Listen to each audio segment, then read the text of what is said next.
guys, welcome back to my video. So today I'm covering 90 Day Fiance Happily Ever After season 4 episode 12.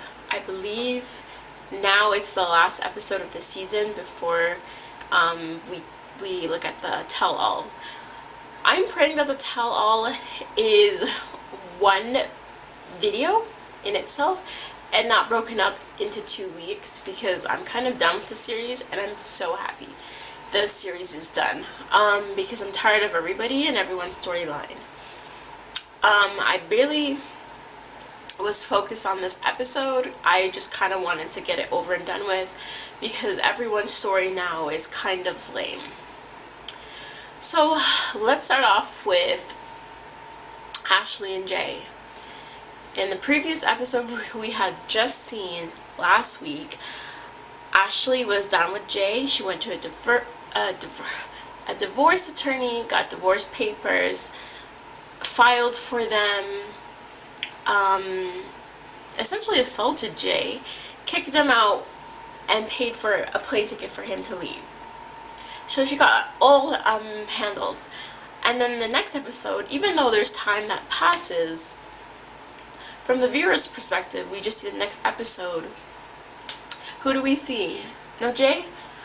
Jay is with her, taking care of her, being by her side because she has lupus and she was having issues with her kidneys, so that resulted in her having to stay at the hospital.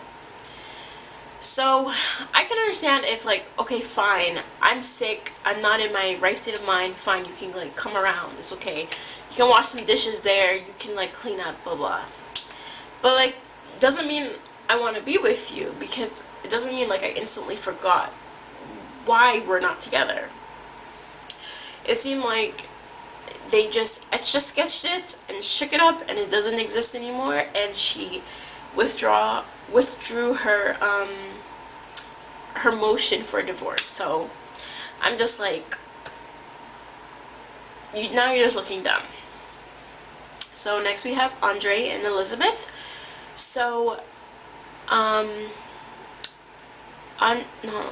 Elizabeth's dad gets to finally meet Eleanor, curious name, and when he meets her, he has a conversation with Andre because he's kind of done supporting them.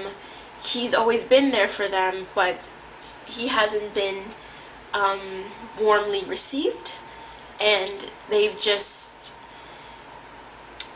not necessarily talk crap about him, but it's kind of like, I'm gonna do whatever I want, I don't care what you have to say, but give me money type of thing. And he doesn't want to do this anymore, which I am totally here for. He does not need to do this. So then then her dad and Andre have a conversation, and it's this one-sided weird conversation because his dad is telling him, not his dad, her dad is telling him, you know, is having kids expensive, there's a lot of things you gotta do, like, you're her husband, this is something she needs to look to you for, and blah blah blah.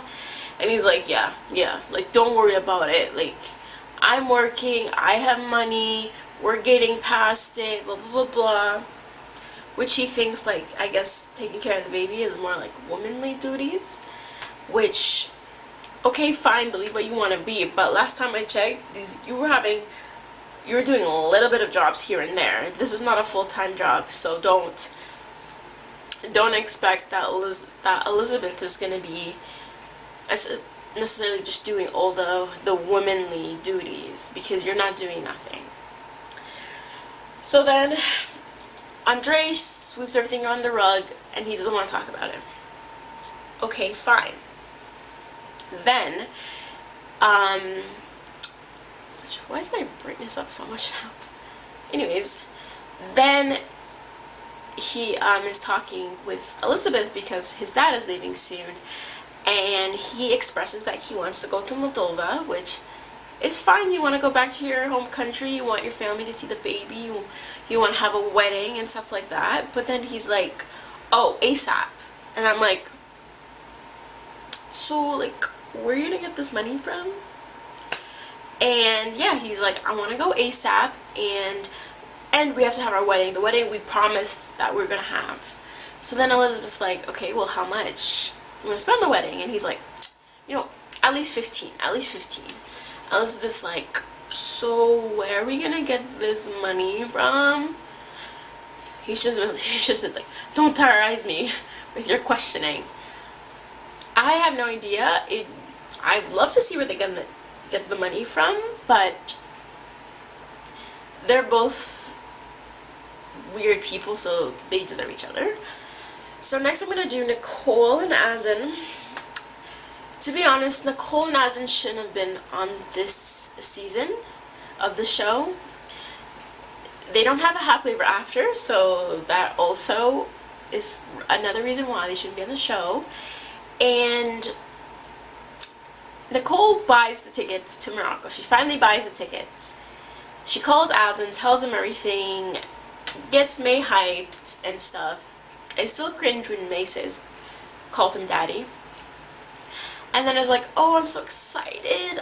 I get to finally marry him. We're gonna have kids and babies. Blah, blah, blah, blah, blah.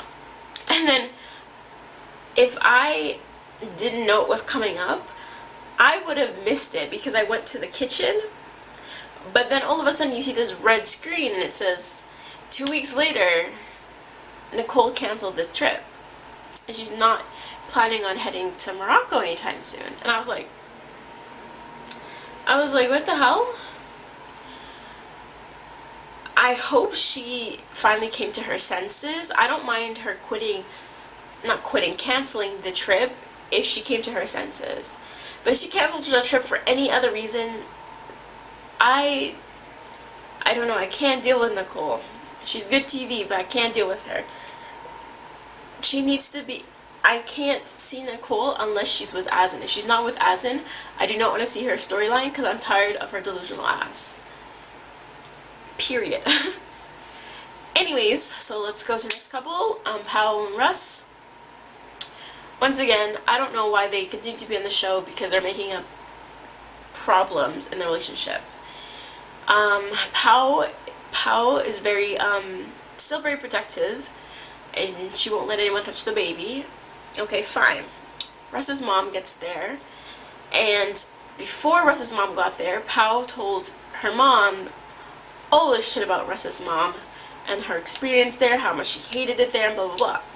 So if I'm telling it's like almost like me telling my mom that, like, oh, you're gonna meet my boyfriend, but I want you to know that, like, he kind of used to rough me up a bit, he kind of calls me names and stuff like that, but, like, it is what it is, and not want her mom to say something.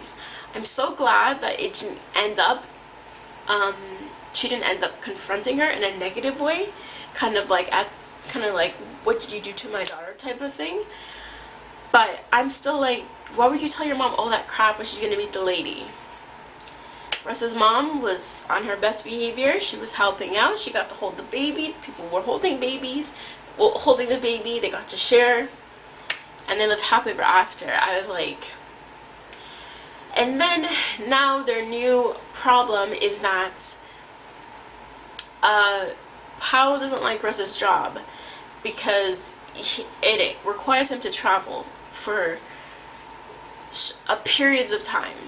And Powell wants to obviously take care of her baby and be there for the baby, but she also wants a career as well to maintain her modeling career. And Russ is kind of just like, girl, what do you want me to do? You don't want me to move to Oklahoma to find a better job.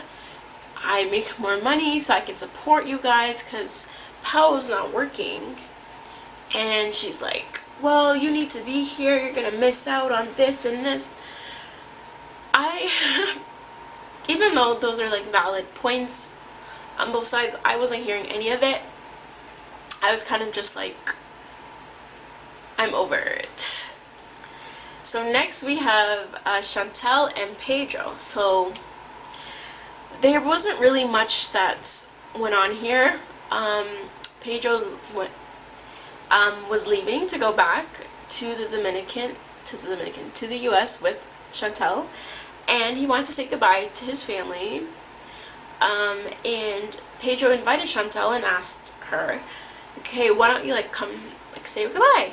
And she was like, I'm gonna let you know that I'm not saying goodbye. Which at that point I feel like unless he was planning on being there for an hour or two, if it was gonna be 5 minutes, I could go in there and say like bye, and then I'll be like behind you or something. So like I don't think he'd be asking for too much. He's not asking for, okay, so we usually have a goodbye dinner and blah blah blah, so we have to sit down for a couple hours. She didn't want to say it, but I also understand from her perspective, because if you cuss me or are mean or rude to me, you're not gonna get a goodbye out of me. But I guess it's different because that's her husband's family. This is not like a stranger in the street or even a friend. So she doesn't say goodbye. Obviously his mom and sister take note and still does not like her and is still in the same mentality and feelings they were when Pedro got there.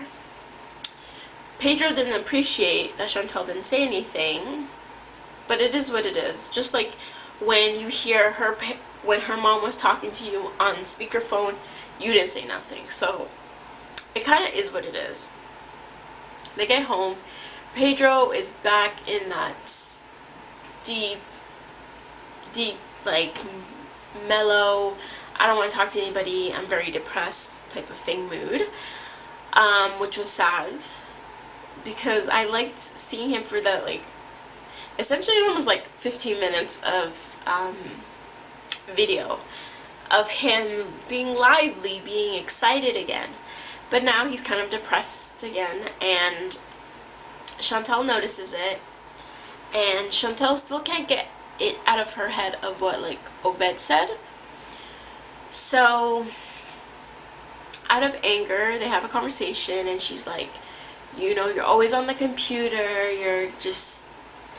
you're not really like paying attention to me, blah blah blah. And he's just like what do you want me to do about it type of things. She wants to know where they stand and stuff like this, and then she gets upset and she was saying like, did you come here for a green card? Did you marry me and then make sure you got a green card so you can work, so you can like take care of your family and blah blah blah. And he was like saying, you have I guess 10 years to fix this before I guess he'll be free of her, or something to that tune. So they're still arguing and stuff like this. Nothing's gonna happen between them because they have a show, the Family Chantelle, that is going to be airing in a couple days, so I don't think I'm planning on watching it. I don't find their dynamic with the family and them to be entertaining. It worked when they had that fight sequence, but then after that I'm kind of like done with it. So I'm done with them. Okay, last but not least, we have Colt and Larissa. There were some like cringe-worthy moments in here.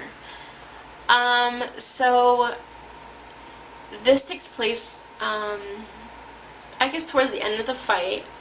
Larissa calling Colt out of his name and stuff like this. I always wonder when people learn new languages, like, they always use the swearing in the right context. Everything else, the way they might grammatically say something or pronounce something's all wrong, but you know when they're cussing you out, and you know when they're saying a bad word, and they know how and when to use it, and what word to use. So she's calling him this and that, you fat pig, you're dirty, your house was dirty, I had to come here and clean it up, you don't pay me any respect, and like, you can't just go and talk to your mom and tell her to have respect for your wife, and blah blah blah, go love your mother, blah blah blah. And then Colt's like, Larissa, why are you doing this? Like, I'm trying to take care of you.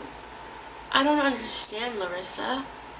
I would never think you would do this. Like, in this like creepy like calm voice. And I don't understand. Also, what was like making me laugh is Larissa kept like coming out of the house and stuff like, and I was like, Larissa, where are you going? You come in your house to go sit on the sidewalk and then get back in and be like, you fat pig, blah blah blah blah, that's why you effing F, and then you sit on the couch, and it's might as well you just like go to your room and close the door or something, because she like kept going outside and she has nowhere to go, so it's just to go back inside. Mind you, I'm gonna mess up the sequence because I don't remember how this happened, but it seemed like Larissa freaked out again and Debbie called the police and Larissa got arrested for the third time. They kind of glossed over this because I was like, what? So yeah, she got arrested for the third time, and Colt kind of just like said that was the final straw. We're not doing this anymore. I can't do this. And he's packing up her stuff. I guess she was in jail and she was kind of on that FU vibe, and then she was quickly like, I need help vibe. And I guess either Colt didn't get to her fast enough or he wasn't planning on helping her, but she ended up having someone bail her out and she was able to stay with somebody because she wasn't at Colt's house. He's packing her stuff and kind of being like, you know what, my marriage is over. And then his mom kind of broke down and cried and said like, I don't want to see my child hurt, and like, I don't want this to be my fault, and blah blah blah. That whole like interaction and the hands on your mom and stuff like that, like, that was a little bit weird. Debbie's cries a little bit, like, I don't know, maybe the mic was picking up on a lot of stuff, but I was still like, eh. It was very, very cringy just looking at the relationship. Like, he's not going anywhere, and I feel like Debbie finally was happy that she got her son back full time with all her decorations, with the beat up car, picking him to and from work with just them together. So, I don't know. That was weird. But I'm so happy this series is finally coming to an end. I'm going to cover the new 90 Day Fiance. So I can't wait until that comes on, but I will continue to be covering the other way. So that concludes my recap of 90 Day Fiance, Happily Ever After, Season 4, Episode 12, final episode. Look out for the tell-all. Don't forget to like, comment, and subscribe. Thanks for watching.